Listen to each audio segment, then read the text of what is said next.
자, 우리가 TV나 영화를 보면요, 종종 하늘에서 땅을 내려다보는 장면이 나옵니다. 자, 이런 항공 촬영을요, 이전에는 비행기나 헬리콥터를 타고 찍었습니다. 그래서 번거롭기도 하고 또 돈도 많이 들었습니다. 자, 하지만요, 지금은 드론을 이용해 찍기 때문에 누구나 마음만 먹으면 얼마든지 항공 사진이나 동영상을 찍을 수가 있습니다. 그래서 이곳에서도요, 비치를 가면 가끔 드론 촬영을 하는 사람들을 볼 수가 있습니다. 자, 그렇게 찍힌 사진 또는 동영상을 보면요, 내가 땅에서 보는 것과는 완전히 다른 풍경을 보게 됩니다. 훨씬 더 넓은 면적을 보게 되고요, 또 땅에서는 보이지 않던 게 보이기도 합니다. 하긴 여기 예배실에서도요, 앉아 계신 여러분들보다 제가 겨우 한두 발짝 정도 위에 있잖아요. 이렇게 한두 발짝 정도 위에 있는데 제 눈에 여러분이 지금 뭘 하고 있는지 다 보입니다. 그러니 하늘에서 보면 오직 잘 보일까요? 자, 이 때문에요, 사람들은 아주 오래전부터 저 높은 하늘에 계신 하나님이 낮은 이 땅에 사는 우리 인간의 모습을 속속 들이다 살피고 계신다라고 믿었습니다. 그리고 그건 사실입니다. 하나님은요, 우리 인간을 한눈에 다 내려다보시고 또 우리가 보지 못하는 것도 전부 다 내려다보십니다. 자, 오늘 본문에서 욥도 이 같은 말을 합니다. 그는 하나님을 가리켜서 위에 계신 하나님, 또 높은 곳의 전능자라고 부릅니다. 그 하나님이 자기에게 이렇게 하신다고 말합니다. 그가 내 길을 살피지 아니하시느냐, 내 걸음을 대지 아니하시느냐라고 말합니다. 위에 계시고 높은 곳에 계신 하나님, 그 하나님이 자기 길을 다 살피신다라고 말합니다. 여러분, 여기서 길은요, 지난 주일에 말씀드린 것처럼 인생길을 뜻합니다. 하나님이요, 지금까지 내가 인생을 어떻게 살았는지 다 보시고 아신다고 말합니다. 그것도요, 걸음수를 다 세실 만큼 아주 정확하게 샅샅이 하신다라고 말합니다. 그래서 어쨌다는 거죠? 그러니까 하나님이 자기가 결백하다는 걸 아신다라는 겁니다. 친구들은요, 여태 욥이 범죄했기 때문에 그 벌로 고통을 당한다라고 주장했습니다. 그 이에 대해서 욥은 그렇지 않다라고 항변했습니다. 자기는 결백하다고 했어요. 하지만 친구들은요, 끝내 믿어주지 않았습니다. 그러니 얼마나 답답했을까요? 자, 이럴 때 우리가 흔히 하는 말 있죠. 내가 결백한 건 하나님이 다 아신다. 이런 말이 있습니다.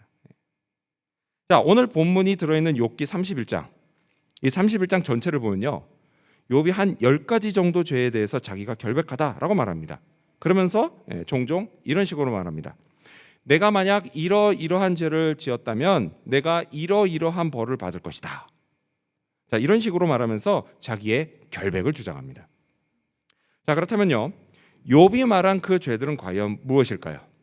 오늘은 10가지 정도를 다 살펴보진 않고 가장 먼저 언급된 3가지 죄를 살펴보고자 합니다. 가장 먼저 언급됐다라고 하는 건요, 그만큼 이슈가 되는 죄다라는 걸 의미합니다. 자, 그렇다면 그 3가지 죄는 과연 무엇일까요? 이에 대해서 욥은 뭐라고 말할까요? 그리고 이를 통해 오늘 우리가 얻어야 할 교훈은 과연 무엇일까요? 먼저 첫 번째 죄는 음란과 간음의 죄입니다. 먼저 첫 번째 죄는 음란과 간음의 죄입니다. 자, 욥이 가장 먼저 언급한 죄는 음란과 간음의 죄입니다. 성범죄죠, 성범죄. 성적인 범죄를 이야기하는 겁니다. 자, 욥은요, 자기가 성적인 범죄에 대해서 결백하다는 걸 하나님이 알아주시기를 바랬습니다. 자, 그의 첫 마디는 이렇게 시작됩니다. 여러분, 가져오신 성경 같이 읽어볼까요? 욥기 31장 1절입니다. 자, 읽습니다. 시작. 내가 내 눈과 약속하였나니 어찌 처녀에게 주목하랴. 자, 욥은요, 자기가 자기 눈과 약속했다라고 합니다. 처녀, 곧 젊고 예쁜 여자에게 주목하지 않겠다고 말했습니다. 그렇게 약속했다라는 거예요, 자기 눈하고. 왜죠? 이게 범죄이기 때문이에요. 자, 여기까지만 말하면요, 아마 모든 남자들이 고민이 될 겁니다. 길을 가다 예쁜 여자가 지나가면요, 나도 모르게 눈길이 가기 때문이에요. 안 그런 남자가 있을까요? 없을 겁니다. 욥인들 아예 안 쳐다봤을까요? 그건 불가능한 일이에요. 보기는 봤겠죠. 눈에 들어오는 걸 어떻게 안 봅니까? 자, 여러분, 이 1절에서요. 욥이 처녀에게 주목하지 않겠다 하는 건요. 사실 이런 뜻이 아닙니다. 사실 이런 뜻입니다. 예. 어떤 뜻이냐? 주목하다. 이거는 히브리어로 에트보넨입니다. 근데 이 에트보넨이라는 단어는 두 가지 뜻이 있어요. 첫 번째 뜻은 뭐냐? 이건 바라보다입니다. 그리고 두 번째 뜻은 생각하다입니다.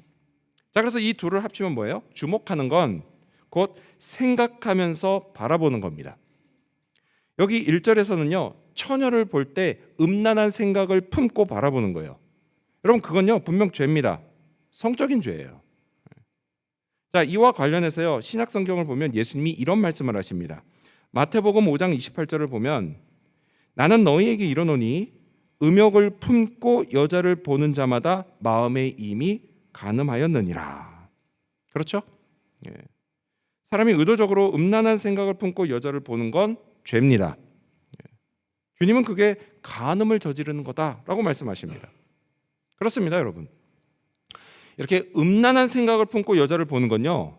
수천 년 전 욥의 시대나 2000년 전 예수님 시대나 오늘 21세기 이 시대에도 분명 죄입니다. 어떤 사람은요. 아니 그냥 보는 게 무슨 죄야 라고 말할지 모르지만 여러분 예수님이 죄라고 하시면 그건 죄입니다. 아멘? 죄예요. 이걸 명심하고요. 우리도 늘 욥처럼 조심하기 바랍니다. 성적인 죄에 조금이라도 발을 들이지 않기를 바랍니다. 성적인 거룩함을 잘 지켜나가기를 바랍니다. 그래서 하나님이 우리 인간에게 주신 소중한 선물인 성, 그 성을 제대로 잘 누리기를 바랍니다. 이를 위해서요 우리가 반드시 알아야 할 게 있습니다. 그건요 우리에게 허락된 성적인 관계가 과연 어디까지냐라는 겁니다. 여러분, 이거는요 성적으로 매우 개방된 시대를 살아가는 오늘 우리가 반드시 기억하고 따라야 하는 겁니다. 결혼하지 않은 청소년들과 청년들은 물론이고요. 결혼한 장년들 역시요 반드시 명심하고 살아야 하는 겁니다. 여러분, 우리는요 오직 하나님이 허락하신 관계 안에서만 소중한 선물인 성을 제대로 잘 누릴 수 있습니다. 하나님이 내게 허락하신 상대, 그 사람은 오직 내 배우자뿐입니다. 남편은 아내뿐이고요. 아내는 남편뿐입니다. 오직 부부 관계뿐이에요. 여러분, 특히 미혼 여러분, 지금 이 말이 이게 시대에 뒤떨어진 아주 고리따분한 말이라고 들리십니까? 그렇게 들리세요? 영화나 드라마를 보면 그렇지 않은데 왜 꼭 성경은 그렇게 말해서 인간의 자유를 억압하냐? 이런 생각이 드십니까? 내가 하나님은 믿겠는데 이 말은 동의하지 못하겠다 이렇게 생각하십니까? 하지만 여러분 꼭 기억하십시오. 하나님이 우리에게 안 된다고 하시는 건 다 우리를 위해서 안 된다고 하시는 겁니다. 반대로 된다고 하시는 건 이것 역시도요 다 우리를 위해서 된다고 하시는 겁니다. 섹스도 마찬가지예요. 오직 하나님이 허락하신 관계 안에서만 안전합니다. 행복합니다. 부작용이 없습니다. 이 사실을 꼭 기억하며 사시기를 바랍니다. 욥도요 이 사실을 분명히 알았습니다. 자, 다시 욥기로 돌아와서요 1절에서 처녀, 곧 젊고 예쁜 아가씨에 대해 성적인 죄를 짓지 않았다고 한 욥의 말은요 9절에서 다시 이어집니다. 9절, 여러분 성경 보시면서 읽겠습니다. 시작. 만일 내 마음이 여인에게 유혹되어 이웃의 문을 엿보아 문에서 숨어 기다렸다면. 자, 이번에는 그 대상이 여인입니다. 여인. 여러분, 이거는요 결혼한 여자, 즉 유부녀를 말합니다. 다른 남자의 아내예요. 욥은요 자기가 유부녀에게 유혹돼 어디 숨어서 그 집 문을 엿보다가 남편이 나간 틈을 타고 들어가 간음을 저지른 일이 없었다고 말합니다.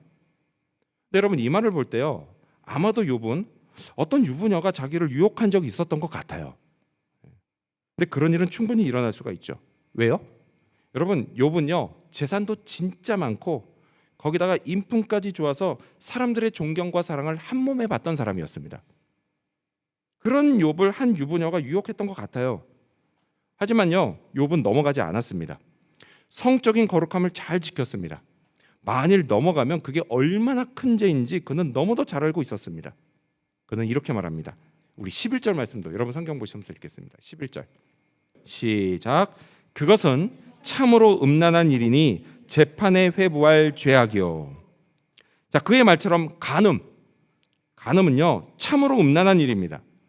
자, 근데 이전 성경, 이전에 그 개역 한글판 성경을 보면요, 여기 참으로 음란한 일, 이게 중죄라고 번역되어 있습니다. 중죄, 뭐예요? 무거운 죄라는 거예요. 실제로도 그랬습니다. 여러분, 당시에는요 간음을 저지른, 그래서 가정을 파탄낸 사람, 그런 사람은 사형에 처했습니다.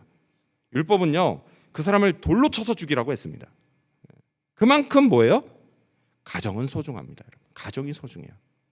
그리고 이건 오늘날에도 마찬가지예요. 가정은 소중합니다. 여러분도 그렇게 믿으시죠? 아멘? 생각보다 아멘이 적게 나오네요. 여러분, 가정은 소중한 거죠? 아멘. 맞아요. 여러분, 가정은요 하나님이 교회보다도 먼저 만드신 공동체입니다. 하나님이 만드신 최초의 인간 관계가 바로 부부 관계예요. 여러분, 부부는요 하나님이 짝 지어주신 관계입니다. 여러분, 부부는요 그냥 내가 좋아하고 사랑하고 그래서 선택해서 맺은 그런 관계가 아닙니다. 하나님의 뜻으로, 하나님의 섭리 안에 맺어진 관계예요. 여러분, 근데 세상 사람들이 이걸 모릅니다. 하지만 우리 크리스찬들은 이걸 분명히 알아요. 따라서 우리는요 음란과 간음 같은 성적인 죄로 부부관계를 파탄내지 말아야 합니다. 욥은 간음과 음란에 대해서 이렇게 말합니다. 12절을 보면요, 멸망하도록 사르는 불이니 나의 모든 소출을 뿌리째 뽑기를 바라노라 라고 말합니다. 음란, 간음, 성적인 죄는 나를 멸망하도록 사르는 불입니다. 이제껏 쌓은 내 모든 것을 한순간에 살라버리는 불입니다. 지금까지 이룬 내 모든 업적을 뿌리째 뽑아버리는 불입니다. 그리고 무엇보다도요, 하나님과 나 사이의 끈을 불살라 끊어버리는 불입니다. 여러분, 이렇게 육체적으로 또 영적으로 멸망하는 거요, 그게 음란과 간음 같은 성적인 범죄의 결과예요. 그래서 그렇게 되면요, 그때부터는 여러분 이게요 사는 게 아닙니다. 다시 회복되기가 참 힘들어요. 저는요 저와 여러분 우리 모두에게 이런 일이 없기를 바랍니다. 이를 위해서 아예 처음부터 유혹에서 아주 멀리 떨어져 있기를 바랍니다. 설령 유혹이 찾아와도 단호히 뿌리치시기 바랍니다. 예수님의 이름을 부르면서 기도하시기 바라요. 그러면 여러분, 예수님이 도와주십니다. 지켜주십니다. 이를 통해서 성적인 거룩함을 지키고, 그래서 이렇게 하나님이 주신 축복을 잃어버리지 않게 되는 저와 여러분이 되시기를 축원합니다. 욥이 결백하다라고 했던 죄 뭘까요? 두 번째로 그 죄는 거짓과 속임수의 죄입니다. 두 번째로 그 죄는 거짓과 속임수의 죄입니다. 자, 욥은 또한 거짓과 속임수의 죄를 언급합니다. 우리 5절과 6절 여러분 성경 보시면서 읽겠습니다. 시작. 만일 내가 허위와 함께 동행하고 내 발이 속임수에 빨랐다면 하나님께서 나를 공평한 저울에 달아보시고 그가 나의 온전함을 아시기를 바라노라. 아멘. 허위가 뭘까요? 쉽게 말해서 거짓입니다. 거짓을 뜻해요. 여러분, 사람들 중에요 거짓말이 입에 밴 사람을 볼 수가 있습니다. 또요 남들을 속이려고 한 사람도 볼 수가 있어요. 자, 5절에 나온 것처럼요 허위와 함께 동행하고 속임수에 빠른 사람이 있습니다. 하지만요 욥은 그런 사람이 아니었어요. 그는 정직했습니다. 하나님께도 정직했고 사람들에게도 정직했습니다. 그래서 성경은 욥기 1장 1절에서 그를 뭐라고 소개하죠? 그는 정직한 사람이다 라고 소개합니다. 여러분, 욥은요 하나님이 자기가 거짓과 속임수가 없는 정직한 사람인 걸 알아주시기를 바랬습니다.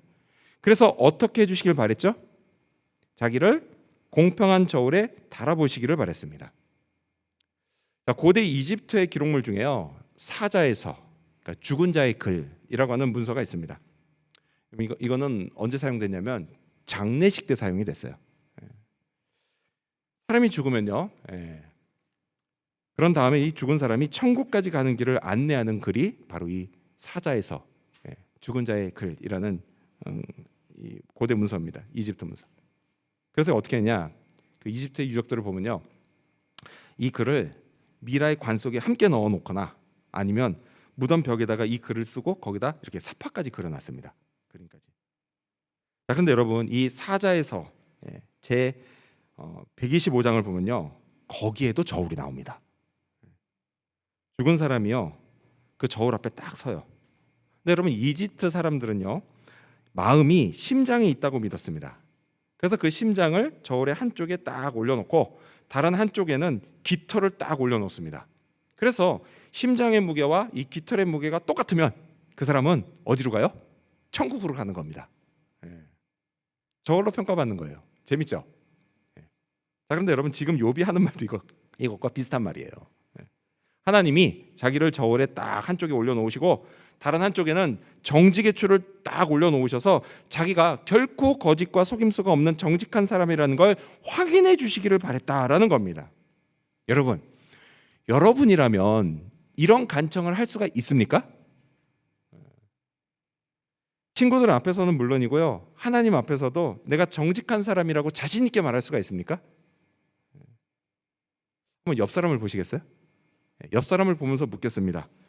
당신은 정직한 사람입니까? 우리 옆 사람의 프라이버시를 위해서 또 이렇게 말하겠습니다. 그런 줄 믿습니다. 가정을 지켜야 되잖아요, 그렇죠? 네. 여러분 욥은 정직했어요. 하나님께도 정직했고 사람들에게도 정직했습니다. 거짓말을 하고 속임수를 쓰는 그런 사람이 아니었어요.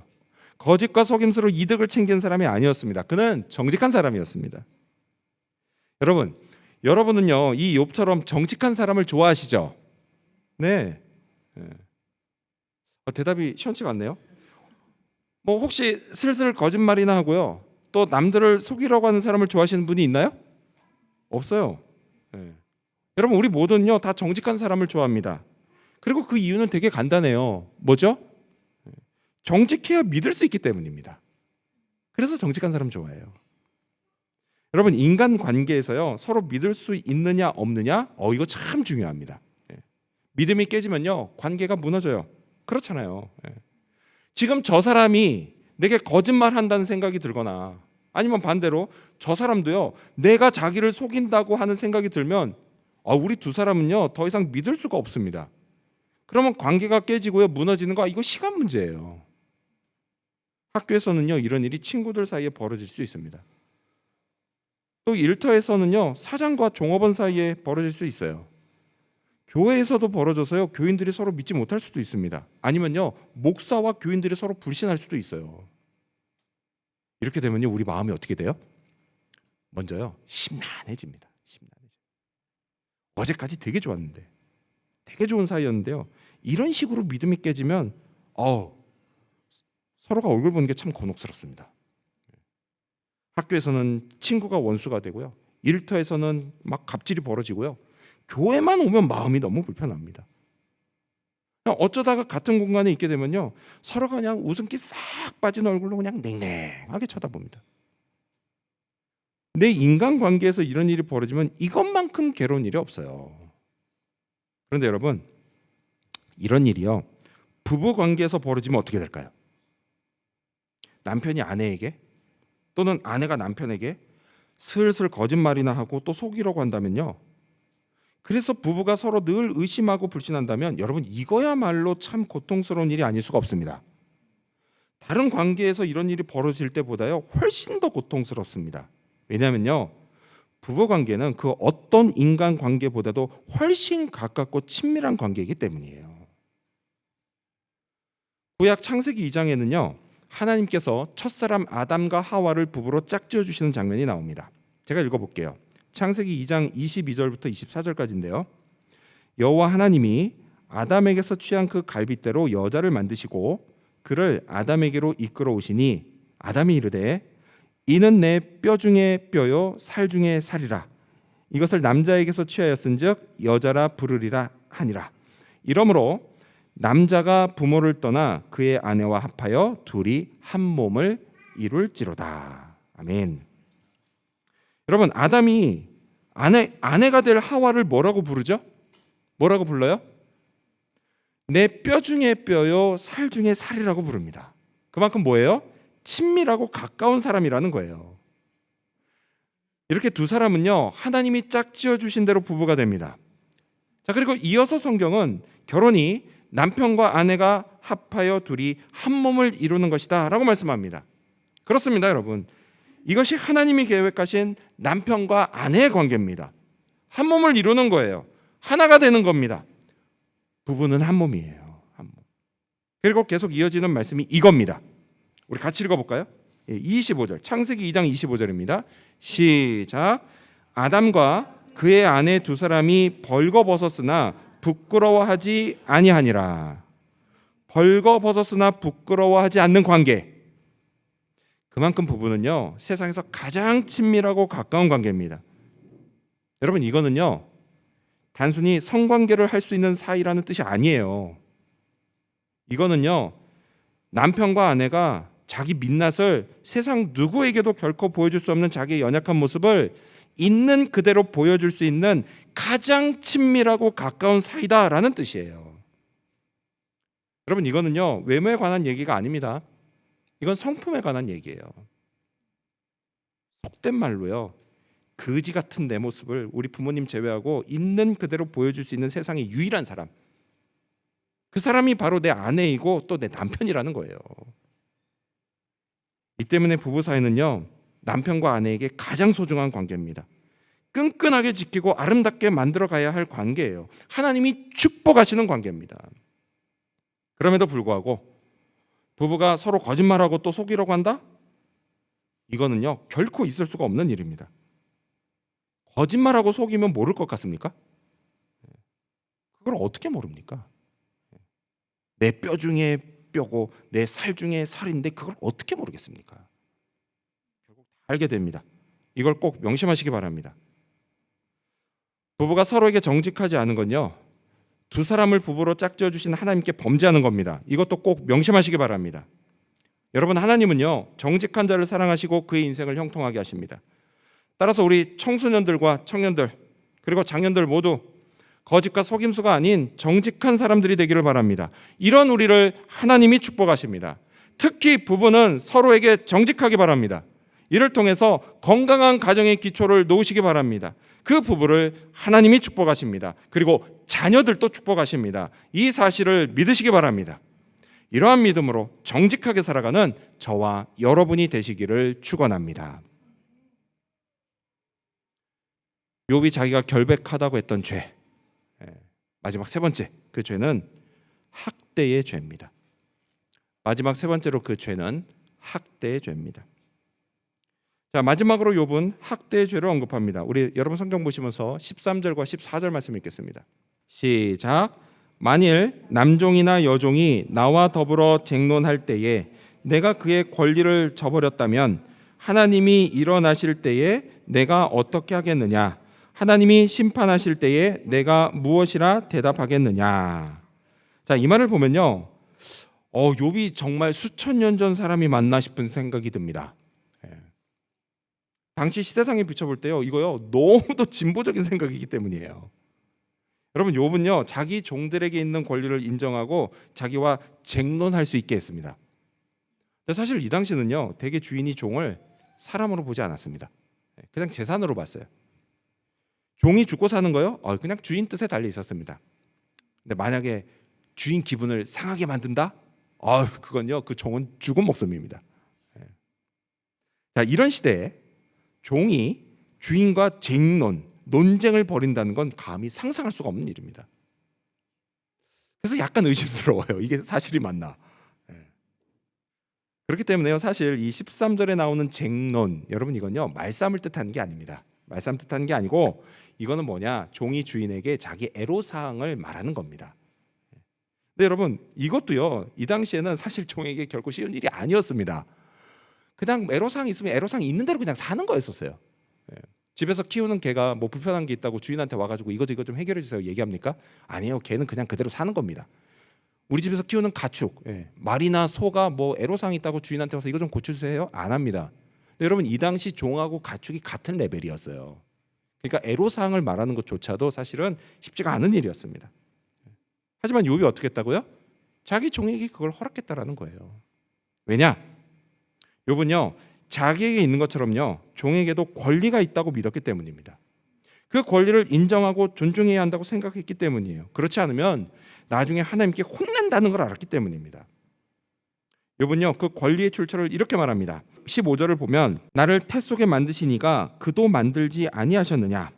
우리를 뱃속에 지으신 이가 한 분이 아니시냐라고 말합니다. 여러분, 욥은요 자기와 자기 종 모두 한 분 하나님이 창조하셨다라고 말합니다.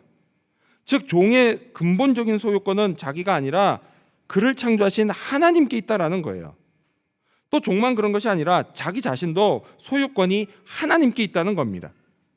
비록 이 땅에서는 주인과 종으로 각각 신분이 다르지만 하나님이 보실 때는 둘 다 모두 하나님의 소유로 똑같습니다. 또한 모든 인간은요, 여러분, 하나님의 형상으로 창조된 하나님의 뭐예요? 작품이에요. 작품은 소중한 겁니다. 하나님께서 소중한 겁니다. 그래서 여러분, 모든 인간은 다 하나님께 소중한 존재들입니다. 따라서요, 사회적 신분과 상관없이 모든 인간은 존중받아 마땅합니다. 욥이 이걸 알았어요. 그래서 종들을 학대하지 않고 권리를 인정하면서 존중했던 겁니다. 근데 여러분, 이거는요 우리도 마찬가지여야 합니다. 여러분은요 여러분 자신이 하나님의 소유라는 걸 믿으십니까? 역시 이번에도 아멘이 좀 적네요. 여러분은 여러분 자신이 하나님의 소유라는 걸 믿으세요? 아멘. 그럼 하나님이 자기 소유인 여러분을 소중히 여기신다는 것도 믿으십니까? 아멘. 만약 못 믿겠다면요, 예수님이 달려 죽은 십자가를 생각하십시오. 그게 여러분을 소중히 여기신다는 증거예요. 소중히 여기니까 자기 아들까지 내어주신 겁니다. 여러분, 하나님은요 분명 여러분을 소중히 여기십니다. 여러분은 분명 하나님의 소중한 존재들입니다. 따라서요, 이걸 꼭 기억하셔야 합니다. 내가 하나님께 소중한 사람인 것처럼요, 다른 사람도 하나님께 소중한 사람이란 사실 꼭 기억하셔야 합니다. 하나님께요, 내가 소중한 것처럼 내 친구도 소중합니다. 내가 소중한 것처럼 우리 사장님도 소중하고 종업원도 소중합니다. 내가 소중한 것처럼 우리 교인도 소중합니다. 내가 소중한 것처럼 우리 부모님도 소중하고 우리 자녀들도 소중합니다. 만약에요, 소중하게 여기지 않고 그냥 막 대하면 그게 곧 학대의 죄를 짓는 거예요. 이 사실은요, 특히 부부관계에서 중요합니다. 아내가 하나님께 소중한 존재인 것처럼요, 아내도 남편도 하나님께 소중한 존재입니다. 이걸 믿으십니까? 인정하십니까? 그럼 남편과 아내가 서로를 어떻게 대해야 되겠습니까? 소통 전문가인 김창옥 씨가요, 며칠 전 방송에서 부부 사이에 가장 중요한 게 뭔지 자기 생각을 말했습니다. 그런데요, 흔히 사람들은 뭐가 가장 중요하다고 생각할 것 같아요? 흔히 사람들은, 여러분은 뭐가 가장 중요하다고 생각하세요? 흔히 사람들은 사랑이 중요하다고 생각합니다. 그렇죠? 부부관계에서, 부부 사이에. 근데 그렇게 말을 안 하더라고요. 더 중요한 게 있다라고 자기 생각을 이야기합니다. 그게 뭘까요? 바로 예의입니다. 예의. 부부가 서로에게 예의를 지키는 거예요. 특히 말할 때 그렇습니다. 근데 그렇다고 해서요, 무조건 존댓말을 써라 이런 건 아니고요. 이런 건 아니고, 말할 때 남편을, 아내를 존중하면서 말하라는 겁니다. 이 땅의 첫 번째 공동체로 가정을 만드신 하나님은요, 남편을 가장으로 세우셨습니다. 자, 그럼 아내가 남편을 어떻게 대해야 할까요? 자, 성경은 이렇게 말씀합니다. 우리 같이 읽어볼까요? 베드로전서 3장 5절입니다. 스크린 보시면서요, 시작. 전에 하나님께 소망을 두었던 거룩한 부녀들도 이와 같이 자기 남편에게 순종함으로 자기를 단장하였나니. 아멘. 남편에게 순종하라고 말씀합니다. 그게 진정 아내 자신을 단장하는 것이다 라고 말씀합니다. 자, 그리고 곧이어서 성경은요, 남편들에게 이렇게 말씀합니다. 이번에는 7절도 같이 읽겠습니다. 시작.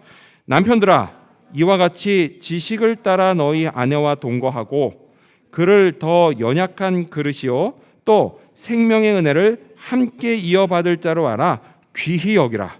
이는 너희 기도가 막히지 아니하게 하려 함이라. 아멘. 그렇습니다. 남편 여러분, 자기 아내를 연약한 그릇으로 여겨 소중히 대하십시오. 막대하면 깨집니다. 또 아내를 어떻게 해요? 생명의 은혜를 함께 이어받을 자로 내게 보내신 하나님의 선물로 알아 귀히 여기십시오. 그리고 중요한 거 있어요. 중요한 게 뭡니까? 지식을 따라 아내와 함께 사십시오. 어려운 게 아니라 쉬운 거예요. 내가 어떻게 하면 아내가 내게 존중받고 사랑받고 있다고 느낄 수 있는지 공부하라는 겁니다. 공부하라는 거예요. 지식을 따라 살라는 얘기는 공부하라는 얘기예요. 그냥 가만히 있으면 압니까? 몰라요. 공부해야 알지. 그리고 그렇게 지식을 쌓고 어떻게 해요? 그대로 행하라는 이야기예요. 그럼 그 결과가 뭡니까? 여러분의 기도가 막히지 않고 응답받게 된다라는 거예요. 여러분 축복이 부어질 겁니다. 우리 남편 여러분 그러면 그때서야 진정 내 인생이 행복하다는 걸 느끼게 될 겁니다. 이 사실을 믿으시기 바랍니다. 우리 싱글들도 기도하십시오. 이런 남편, 이런 아내가 될 사람을 만나게 해달라고 기도하십시오. 그리고 동시에 나도 이런 남편, 이런 아내가 될 사람으로 준비되게 해달라고 기도하십시오. 하나님이요 여러분의 기도를 존중하십니다. 그리고 응답하십니다. 이 사실도 믿으시기 바랍니다. 오늘 우리가 살펴본 것처럼요, 욥은 음란과 간음의 죄로부터, 또 거짓과 속임수의 죄로부터, 또 학대의 죄로부터 거룩함을 지켰습니다. 그가 그랬다면 우리도 할 수 있습니다. 물론 연약한 우리는요 언제든 또 넘어질 수 있습니다. 하지만 그때마다 여러분 계속 넘어져 있지 마시고 예수님을 생각하기 바랍니다. 예수님을 의지하십시오. 이런 우리를 위해서 예수님이 십자가에서 죽으셨습니다. 우리의 모든 죄값을 대신 다 치르셨습니다. 이걸 믿고 죄를 회개하면 은혜가 베풀어집니다. 하나님이 용서하십니다. 새로운 기회를 주십니다. 그 기회를 잡으시기 바랍니다. 그리고 성령 충만을 구하며 경건한 삶을 다시 시도하시기 바랍니다. 이런 우리를 하나님이 거룩하게 하십니다. 축복하십니다. 이 사실도 믿으시기 바랍니다. 이러한 믿음으로 하나님이 기뻐하시는 삶을 살아가는 저와 여러분 그리고 우리 지구촌 교회 모든 성도님들이 되시기를 주님의 이름으로 축원합니다. 기도하겠습니다.